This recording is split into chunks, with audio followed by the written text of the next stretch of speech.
बंधुगण आज समय पूरा विश्व में प्रायतः 2.8 कोटी लोक कोलेस्ट्रोल भली समस्या पाई चिंतित। एप्रोक्सीमेटली 39% एडल्ट्स मध्य एही समस्या देखा देइछि।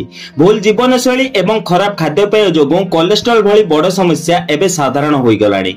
जेबे शरीर में खराब कोलेस्ट्रोल बा एलडीएल लेवल बढ़ी जाए तेबे आर्टरीज रे ब्लॉकेज हेबार डर मध्य बढ़ी जाए, जेउ कारणरू हार्ट अटैक एवं स्ट्रोक भली गंभीर रोग होई पारे। सेथिपाई कोलेस्ट्रोल को कंट्रोल रे रखिबा बहुत अधिक जरूरी अटे।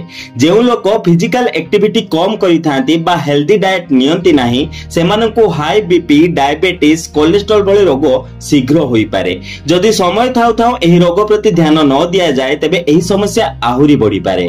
तेबे एही समस्या पय आज मु आपनकु एमिति एक घरोई उपचार बनेबा सिखेइबी जहार जदि आपण प्रयोग करिवे तेबे आपण एथुरु आश्चर्यकारी रिजल्ट पाइबे।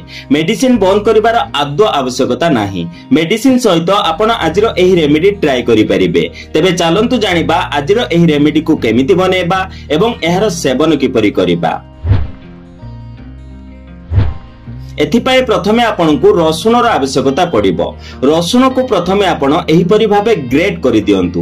कोलेस्ट्रोल को कम करिया पई रसुण एक वरदान अटे। रसुणरु एलिसिन नामक एक तत्व मिली थाए जहा कि एक शक्तिशाली एंटीऑक्सीडेंट अटे।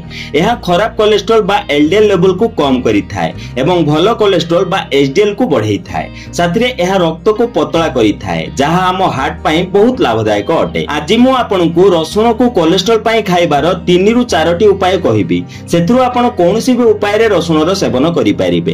प्रथम उपाय रे आपण रसुण को भलो भाबे ग्रेट करि दियंतु एवं चा चामच रे आधा चामच आपण एही ग्रेटेड रसुण एक पात्र को नियंतु।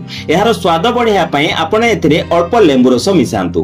तापरे आपण एथिरे अल्प लूण मिसै दियंतु। एबे आपण एहाको भलो भाबे मिक्स करि दियंतु। सकाळु सकाळु आपण एहार सेवन करंतु एवं ता उपरे आपण एक ग्लास उषुम पानी पी नियंतु। एहाको डायबिटिक पेशेंट मध्ये सेवन करि द्वितीय उपाय सही मानक पई जेउ माने लेंबु एवं रसुणर टेस्ट पसंद करंती नाही सेथिपई प्रथमे आपण ग्रेटेड रसुण को चा चामच रे आधा चामच एक पात्र को नियंतु। एबे आपण सेथिरे 1 चामच महू मिसै दियंतु। तापरे आपण एथिरे अल्प लूण एवं अल्प गोलमरीच गुंड मिसै दियंतु। फଳରେ जेमिति एहार स्वाद बढ़ी जिवो एवं आराम से आपण एहार सेवन करि परिबे। एबे जानिबा रसुण को सेवन करिवार तृतीय उपाय विषय रे। प्रथमे आपण एक पात्र रे पूरा अल्प परिमाण रे घिओ नियंतु। एबे आपण एथिरे ग्रेटेड रसुण पकई दियंतु। आमे एहाको रोस्ट करिबा कारण बहुत सारा लोक कंचा रसुण खाइबा को पसंद करंती नाही। से माने एही उपाय रे रसुणर सेवन करि परिबे। एबे स्लो फ्लेम रे आपण एहाको भाजी नियंतु।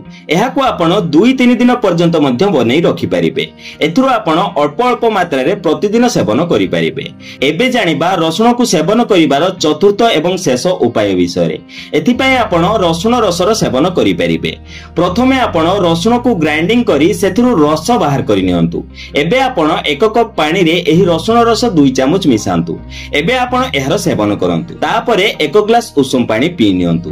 तेबे कोलेस्ट्रोल पई एथुरु आपण कोनोसी उपाय रे रसुणर सेवन करि परिबे।